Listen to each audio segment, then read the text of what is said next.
হে আল্লাহ, একমাত্র আপনার কাছেই আমি আমার দুর্বলতার কথা জানাচ্ছি, এবং একমাত্র আপনার কাছেই আমি আমার অভাবের কথা জানাচ্ছি, এবং মানুষের নিকট আমার অসম্মানের কথা একমাত্র আপনাকেই বলছি।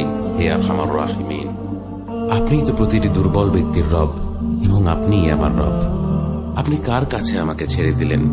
এমন অচেনা মানুষদের কাছে যারা আমার ক্ষতি করতে চায়, নাকি এমন শত্রুর কাছে যাকে আপনি আমার চেয়ে অধিক শক্তি দিয়েছেন? হে আল্লাহ, যদি আপনি আমার উপর রাগ না করে থাকেন তাহলে এর কিছুতে আমার কিছু আসে যায় না, কিন্তু আপনার আশ্রয় পেলে আমার পরিস্থিতি আরেকটু সহনীয় হবে।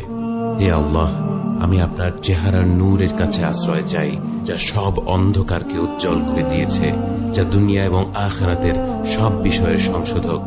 আল্লাহ, আপনার রাগ এবং অসন্তুষ্টি থেকে আমি রেহাই চাই। আল্লাহ, এসব